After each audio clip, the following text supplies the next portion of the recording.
Nagsagawa tayo ng pangalawang pagdinig itong malawak at hindi matanggap-tanggap na pagkakalustay ng ating pera ukol nga sa paglalatag ng mga flood control projects. Siguro po napansin ninyo ang kaseryosohan po ng pagdinig dahil ako po mismo sa aking pangungunang salita nung makita ko po na hindi nila maibibigay yung listahan ng mga bilang ng flood control projects na tinawag nating multo o ghost projects ay talagang sinabihan ko ng diretso ang ating Secretary Bunuan ng TPWH, hindi ko tatanggapin yung dalawang listahan na ibibigay mo sa akin. Sapagkat nung unang pagdinig pa lang, ang indication na sinasabi namin dyan, marami talaga yan. At napilitan kong sabihin sa kanya na sa estimate namin, hindi bababa sa 70 ghost projects. Bakit ang ibinibigay mo ay dalawa lang? Siguro napansin po nila na seryoso po talaga kami. Kaya ako'y nabigla sapagkat di ko inasahan na magbibitiw siya kagad. Nung araw na yon, huli kaming magkausap sa pamagitan ng text messaging. Pero nandun na po yun. Kanina,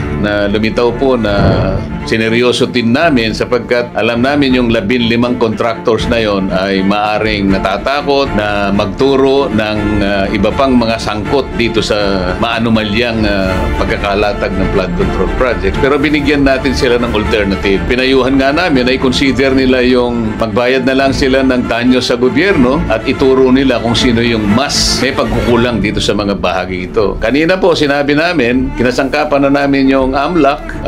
Titingnan po kayo ngayon at sa pag-umpisa ng aming pagdinig, sila rin ay nakahanda na rin magsagawa ng sarili nilang pag-iimbestiga. Maaring ma-freeze ang assets ninyo. Nakiusap din kami sa immigration na magpalabas sila ng lookout order. Baka sakaling ang iba po sa kanila o sa inyo ay nagtatangka na umalis ng bansa. At yung pick-up, sinabi namin, yung chance na ma-revoke ang mga lisensya ninyo, nandyan din. Of course, ang DPWH at saka yung Civil Service Commission, kapwa sila mayroong karapatang magpataw ng preventive suspension sa kanilang mga airing officials at mga empleyado. So, siguro po napansin niyo na seryoso po kami talaga na matuntun natin kung sino talaga ang may kasalanan. Yan po naman talaga ang tinatahak na direksyon ng ating pagdinig. Yan lamang po kayo at magantay-antay po ng konti kasi mabigat po talaga ang ganitong klaseng pag-usisa, lalong-lalo na malalaking tao siguro ang nasa likod po ng mga ito. Sumubaybay po kayo at sana'y pagtiwalaan po ninyo ang aming ginagawa para sa inyo.